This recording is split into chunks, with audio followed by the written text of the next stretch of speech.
भक्तों, सावन के पवित्र महीने में भूल कर भी ये भयंकर गलतियां ना करें और जानिए कि कौन सी 5 महिलाओं को सावन का ये पावन व्रत भूल कर भी नहीं रखना चाहिए, वरना देवाधिदेव महादेव और माता पार्वती आपसे घोर क्रोधित हो सकती हैं, जिससे आपके घर में कंगाली, गरीबी और दरिद्रता का वास हो सकता है। इसलिए पूरी जानकारी के लिए वीडियो को अंत तक जरूर देखें। सावन का व्रत कौन कौन सी महिलाओं को भूल कर भी नहीं रखना चाहिए, नहीं तो लगता है घोर पाप। इन 5 महिलाओं को सावन का व्रत कभी नहीं रखना चाहिए। भगवान शिव और माता पार्वती ऐसी महिला से कभी खुश नहीं होते और घर में हमेशा दरिद्रता का माहौल बना रहता है और इसका असर पूरे परिवार पर पड़ता है। इसीलिए आप 10 से 12 मिनट का समय निकालकर पूरी बात ध्यान से जान लीजिए। अगर आपने गलती से भी सावन का व्रत रखने का संकल्प लिया है या व्रत रखने की सोच रहे हैं तो आपका व्रत खंडित हो जाएगा और आपको घोर पाप लगेगा। जानिए, कहीं आप भी इन 5 महिलाओं में से तो नहीं है। साथ ही भक्तों, इस वीडियो में हम आपको ये भी बताएंगे कि आने वाले सावन के पावन महीने में ये 7 काम भूल कर भी मत करना, वरना आपके साथ कुछ भी अनिष्ट हो सकता है। साथ ही इस वीडियो में हम आपको बताएंगे कि वो कौन सी चीजें हैं जिन्हें सावन में महादेव और माता रानी को भूल कर भी मत चढ़ाना, वरना भोलेनाथ आपसे नाराज हो जाएंगे। इसलिए भक्तों, पूरी जानकारी को जानने के लिए इस वीडियो को अंत तक जरूर देखें, आधा अधूरा ना देखें। कई लोग होते हैं जो वीडियो को बीच बीच से देखते हैं, काट काट कर देखते हैं और फिर ऐसे व्यक्ति को जीवन में कभी सफलता हासिल नहीं होती। इसलिए आप वीडियो को पूरा ही देखें। दोस्तों, आप सभी को बताना चाहूँगा कि साल 2026 में सावन का पवित्र महीना पूरे 30 दिनों का रहने वाला है। इन 30 दिनों और पूरे महीने में हमें क्या करना है, ये संपूर्ण जानकारी आज की इस वीडियो में आपको धर्म साधना टीवी पर बताऊंगा। इससे पहले हम सभी जान लेते हैं कि सावन कब प्रारंभ हो रहा है और कब इसका समापन होगा, सही डेट और टाइमिंग के बारे में। साथ ही शुभ मुहूर्त भी आप सभी को बता देता हूँ। तो देखिए, सावन के पूरे 30 दिन गंगा जल की हर एक बूंद की तरह पवित्र माने जाते हैं। ये शुभ समय भक्तों के जीवन में खुशियों की सौगात लेकर आता है। और आपको बताना चाहूंगा कि इस साल सावन में महादेव की असीम कृपा बरसने वाली है। शास्त्रों में वर्णित है कि सावन के महीने में शिव पार्वती की पूजा अर्चना करने से जीवन सुखमय बना रहता है और भक्ति का भरपूर लाभ भक्तजनों को मिल पाता है। वर्ष 2026 में सावन मास की शुरुआत 30 जुलाई 2026 दिन गुरुवार से हो रही है और सावन का समापन 28 अगस्त 2026 दिन शुक्रवार को होगा। इस बार सावन के प्रमुख सोमवार की तारीखें भी नोट कर लीजिए। पहला सावन सोमवार 3 अगस्त 2026 को है, दूसरा सावन सोमवार 10 अगस्त 2026 को है और तीसरा सावन सोमवार 17 अगस्त 2026 को पड़ेगा। सावन के पहले दिन यानी 30 जुलाई 2026 गुरुवार के दिन जलाभिषेक और संकल्प लेने का जो 2 सबसे शुभ मुहूर्त है वो है सुबह के समय में 6:05 से लेकर सुबह 7:48 तक। तो जब आप 6 बजे से पहले ही अपने घर की अच्छे तरीके से साफ सफाई कर लें, उसके बाद ही पूजा अर्चना कीजिएगा। और अगर आप सुबह पूजा ना कर पाएं तो इसके अलावा आप दोपहर में भी पूजा कर सकते हैं। दोपहर के समय का सबसे शुभ मुहूर्त रहेगा दोपहर 12:05 से लेकर दोपहर 12:53 तक। शुभ मुहूर्त में की गई पूजा बहुत ही शुभ और फलदायी मानी जाती है।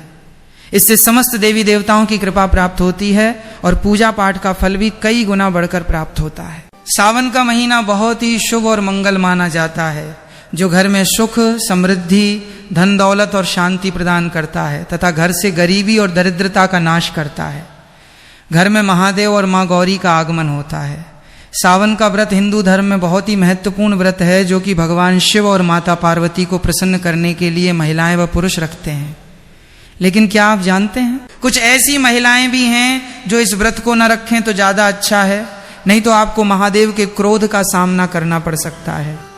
मान्यताओं के अनुसार आज हम जिन महिलाओं के बारे में बात करने वाले हैं उन्हें सावन के व्रत से हमेशा दूर रहना चाहिए, नहीं तो आपके साथ बुरा हो सकता है।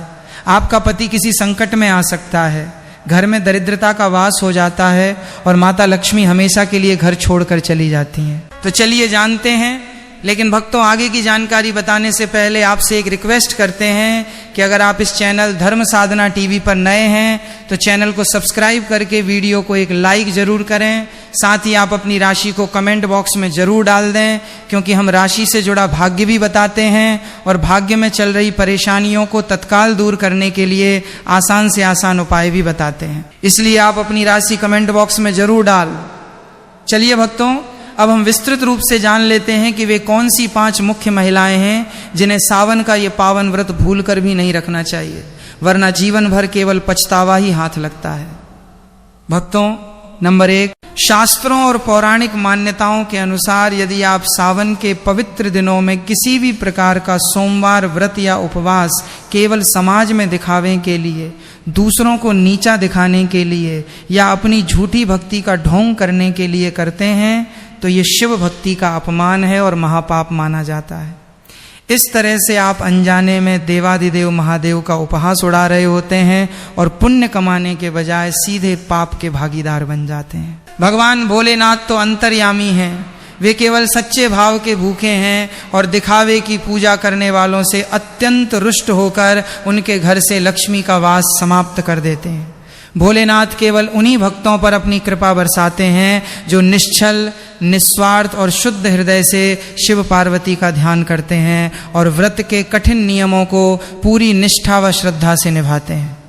पूजा का उद्देश्य आडंबर नहीं बल्कि पूर्ण समर्पण होना चाहिए। भक्तों, नंबर 2, व्यभिचारी या चरित्रहीन महिलाओं और पुरुषों को सावन का व्रत कभी नहीं रखना चाहिए। शास्त्रों में स्पष्ट कहा गया है कि जब तक मन और शरीर की आंतरिक पवित्रता अक्षुण्ण न हो तब तक किया गया कोई भी धार्मिक अनुष्ठान निष्फल ही रहता है। जो लोग पर स्त्री या पर पुरुष गमन में लिप्त रहते हैं, मर्यादाओं का उल्लंघन करते हैं और अनैतिक कर्मों में संलग्न रहते हैं, उनका शरीर पापी माना गया है। ऐसे अशुद्ध मन और शरीर से शिवलिंग का स्पर्श या पूजन करने से महादेव का घोर अनादर होता है और इसका दुष्परिणाम पूरे परिवार को भोगना पड़ता है। भक्तों, नंबर 3, तलाकशुदा या अपने वैवाहिक जीवन की मर्यादा को भंग कर चुके लोग। शास्त्रों में विवाह को 7 जन्मों का एक पवित्र आत्मिक संबंध माना गया है, जिसे आजीवन पूरे धर्म और निष्ठा के साथ निभाना होता है। भगवान शिव और माता पार्वती स्वयं आदर्श दाम्पत्य जीवन के सर्वोच्च प्रतीक हैं। जो लोग बिना किसी जायज वजह के अपने जीवन साथी को धोखा देते हैं, उनका अनादर करते हैं या पवित्र रिश्ते को तोड़ते हैं, महादेव उनकी पूजा कभी स्वीकार नहीं करते। टूटे हुए या अशुद्ध भाव से रखे गए व्रत से भोलेनाथ प्रसन्न होने के बजाय क्रुद्ध हो जाते हैं। शिव पार्वती का अखंड आशीर्वाद तो तब बरसता है जब पति और पत्नी दोनों मिलकर एक साथ सावन सोमवार का व्रत रखते हैं, एक साथ शिवलिंग पर जलाभिषेक करते हैं और गृहस्थ जीवन की खुशहाली के लिए प्रार्थना करते हैं। ऐसी जोड़ी पर माता पार्वती अपना अखंड सौभाग्य का वरदान बरसाती हैं और उनके घर में कभी किसी चीज की कमी नहीं होने देती। भक्तों, नंबर 4, मासिक धर्म पीरियड्स और सूतक काल के दौरान महिलाओं को भूलकर भी सावन का उपवास नहीं रखना चाहिए और ना ही मंदिर में जाकर शिवलिंग या पूजन सामग्री का स्पर्श करना चाहिए। सनातन परंपरा में मासिक धर्म के दौरान स्त्रियों के शरीर में ऊर्जा का स्तर अलग होता है और उस समय शरीर को विश्राम की आवश्यकता होती है। यदि व्रत के बीच में ही अचानक मासिक धर्म शुरू हो जाए तो परेशान होने की आवश्यकता नहीं है। आप व्रत के नियमों का पालन खान पान में जारी रख सकती हैं, परंतु शारीरिक रूप से पूजा पाठ न करके दूर से ही मन धे नमः शिवाय का मानसिक जाप कर सकती हैं। इसी प्रकार यदि आपके घर में हाल ही में किसी बच्चे का जन्म हुआ हो या किसी का निधन हुआ हो तो सूतक या पातक काल में भी सावन का व्रत रखने की मनाही होती है, क्योंकि इस अवधि में भी देव पूजन पूरी तरह वर्जित माना गया है। भक्तों, नंबर 5, जो महिलाएं या पुरुष स्वभाव से अत्यधिक क्रोधी हैं, जिनकी जुबान पर बात पर गालियां, कड़वे शब्द और दूसरों के लिए बद्दुआएं रहती हैं, उन्हें सावन का व्रत रखने से पहले अपने आचरण को शुद्ध करना चाहिए। यदि आप एक तरफ शिवजी के नाम का उपवास रख रहे हैं और दूसरी तरफ अपने मुख से दूसरों को नीचा दिखाने वाले, दिल दुखाने वाले या गाली गलौज भरे शब्द निकाल रहे हैं, तो आपकी संपूर्ण पूजा नष्ट हो जाती है। जिस घर में सास ससुर, पति या असहाय लोगों का अपमान होता है, जहाँ दिन रात कलेश और अशांति का माहौल बना रहता है, उस घर की चौखट पर भी महादेव कभी अपने कदम नहीं रखते। इसलिए यदि आप सावन में भोलेनाथ को प्रसन्न करना चाहते हैं तो अपनी वाणी में मिठास लाएं, क्रोध पर नियंत्रण रखें और पूरे परिवार में प्रेम का वातावरण बनाएं, क्योंकि शांत और सात्विक मन ही महादेव का वास्तविक निवास स्थान है। जब आप चाहें भक्तों, अब बात करते हैं सावन के उन कठोर और अनिवार्य नियमों के बारे में जिनका ध्यान हर शिव भक्त को रखना अति आवश्यक है, अन्यथा जाने अनजाने में की गई छोटी सी भूल भी आपके संपूर्ण व्रत और पूजा के फल को शून्य कर सकती है। भक्तों, नंबर 6, यदि आपको कोई गंभीर शारीरिक बीमारी या स्वास्थ्य संबंधी समस्या है तो आपको हठपूर्वक या निर्जला सावन व्रत रखने से बचना चाहिए। यदि कोई व्यक्ति मधुमेह, शुगर, हृदय रोग, बीपी के उतार चढ़ाव, अत्यधिक कमजोरी, माइग्रेन या पेट के गंभीर रोगों से ग्रस्त है तो उसे शरीर को कष्ट देकर उपवास नहीं रखना चाहिए। सनातन धर्म के ग्रंथों में स्पष्ट लिखा है कि शरीर ही धर्म का प्रथम साधन है। यदि आपका शरीर ही स्वस्थ नहीं रहेगा तो आप शुद्ध मन से भगवान भोलेनाथ की भक्ति कैसे कर पाएंगे। महादेव तो अत्यंत दयालु और करुणा के सागर हैं। वे अपने भक्तों को शारीरिक पीड़ा में देखकर कभी प्रसन्न नहीं होते।